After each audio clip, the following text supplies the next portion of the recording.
let's face it, this is just a great show. I think it is anyway. I've said. No, continue. I've said that Disney takes 2 steps forward, 1 step back, sometimes 2 steps back and 1 step forward. This is one of their steps forward. Yeah. And I was wrapped in those first 3 episodes. I just thought and I'm so glad they released those first 3 episodes, because to me, that was a movie. Those first 3 was 3 episodes, beginning, middle, and end. Yeah. Finished up nicely. We got all the stuff. It felt very satisfying. This one here, episode 4, felt like they cut off halfway through a movie, because it's 45 minutes, so it's pretty long. Yeah.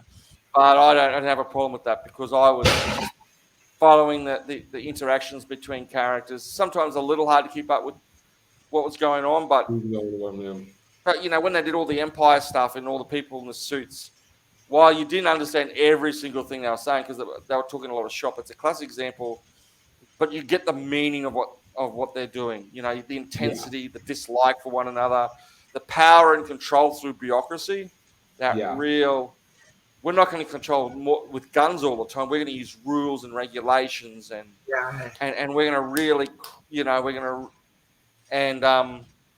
several podcasts I've been listening to talking about how you can clearly see how the Empire has chosen to control its bureaucrats by making them enemies against each other, dislike it, and put them under fear, and stuff like that. I think it's just fascinating.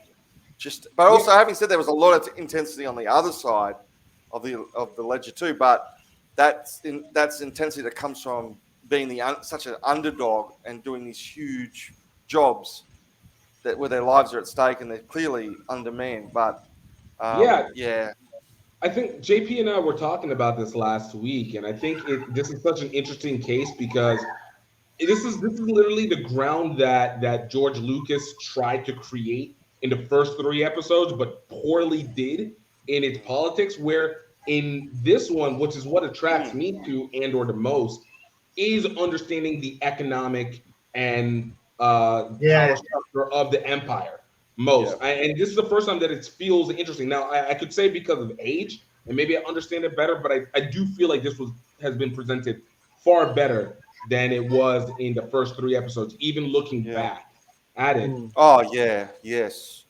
But the speed of money having to move this, and like you spoke of the constant conflict between bureaucrats, the understanding of how to maintain rules and regulation, while also the factor of how the Empire is spreading its control through contracting, etc., like that. So now it makes a lot more sense, as opposed to watching episodes 4, 5, 6, where you're like, I don't get how this group has such a control, especially if you have like these outer rims of areas where people just don't connect in the same way.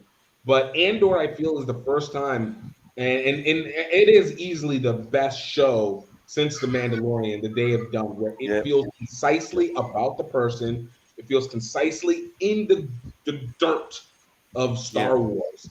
And it feels like every episode is significant. Like, if you want to talk about what is good writing, this is truly it. I like Obi-Wan. Obi-Wan was I can feel the level difference between Obi-Wan and everything else. Maybe they just need to not use the Force in stories. Maybe the Force makes lazy story writers. Yeah, it's interesting because this is an extension of, even though it's a prequel, extension of Rogue One, and it's before Rogue One. And I walked away from Rogue One really impressed. I really liked Rogue One. A lot of people didn't, but they are now, right? People have gone back to it now and said, you know what, that wasn't so bad. And I think one of the reasons that Rogue One caught people out a little bit because it had Force-sensitive people, but it didn't have full-on the Force until Darth Vader turns up at the end. Right. So I thought, how does Star Wars survive without the Force? Is it just become like Battlestar Galactica? Does it become like any number of things? Does the lack of the Force bring it back to all the other science fiction ones? And this one shows I think you're right that no, not necessarily. Does the lack of force, kind of change it? It's still really good television. And what I didn't realize with Rogue One is that Tony Gilroy. I don't know if you know that name. Tony Gilroy was one of the guys who came in on Rogue One and fixed it. Now, Tony Gilroy is one of those screenwriters that has now become almost larger than life in Hollywood. So he's Mr. Bourne Supremacy. He writes all those scripts. Yeah. Right. And I think he wrote and co-produced Syriana. He does a lot of stuff with he does a lot of stuff with George Clooney. That's right. He did direct the fourth. He did direct the fourth Bourne, the fourth Bourne one. He wrote the others. He wrote the others. Yeah. Now he's the showrunner on this. And you can see that. If you think about the Bournes, I love the Bournes. I think they're just the best things since sliced bread. You think about the Bourne Supremacy played the both side card as well. Like you had the baddies chasing Bourne, fighting with each other, right? As well, like the pressure of being an evil empire or of bureaucrats. You could see that chasing Bourne, and I'm beginning to see that same thing here. How he's just bringing that real earthiness. And you know how Bourne was all about running down a normal street, grabbing a piece of paper and bidding whatever you had in your hands. Right. And you think about those first 3 episodes again, it's they're clanging pots and pans, they were just doing whatever they had on them to make it work.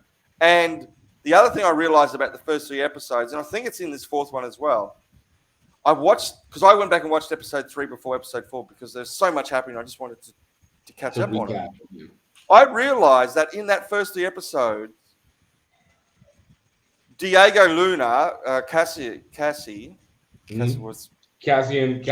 He kills more people than the baddies do. He kills more people than the baddies. And because I was listening to someone saying, they're chasing from the fascists. And I was like, hang on, just imagine watching this movie through the eyes of that really hardcore young guy who's like really serious. Mm-hmm. He's chasing a killer. All he's doing is chasing a killer who killed 2 men. Right. And in some ways, it's very easy to see him as the hero of this story if you were flipping it around. No, and that honestly, this is one part of this story that I actually do appreciate, because typically take it for a like, let's use Top Gun Maverick or Mission Impossible. The high-strung, very focused, ambitious guy who wants to be able to move up and is trying to prove himself by doing things sometimes off the book, but moving himself out of his comfort range to do his job well, typically is the hero of the story. And for what it's worth, he's working within an element where it is very slapdick, very like loose. You have a captain or a commander who seems corrupt and doesn't want to do more than what he needs to. Like, turn this around. This is a mystery noir. This is Batman. But we can push back harder on that. The guy who didn't want to do anything said, if this gets back to the Empire, because those guys essentially are a security company. Yes, they're the contractors. Again, and he said, we're in big trouble if this gets back to the Empire. And guess what? It did get back to the Empire, and they all got in big trouble. So he's, again, like, he looks lazy. He looks like, this guy's useless. But he understands exactly how this works. The beauty of these characters. And that young guy, that young, intense guy, goes to his mother. Now, how are we supposed to completely hate someone who goes and gets slapped by his mother and hugged by his mother? Right? How are we supposed to? It's good writing. It's great writing. Is. You know, the one thing that they made it so that it's possible to draw back from him was whenever, what was it? When he got scared in the middle of battle. That's the only part there where you go, oh, you're sniveling. Like, you're talk, but you can't actually do the stuff. Yeah, I don't think he's likable as such. But if you wanted to flip the camera another 3 or 4 degrees, I'm just metaphorically, if you wanted to move it a little bit different, he could be the hero of the story. But he still might come round And it looks like that girl, whoever that girl is, Yeah. she might be that same type of character as well. But it's difficult to know, right? Because they're in an evil empire that we don't like, but in their minds, they're just doing their job as best they can. Let's remind our friends to please click on the subscribe button and hit that notification bell so you know when we have new videos out. Subscribe.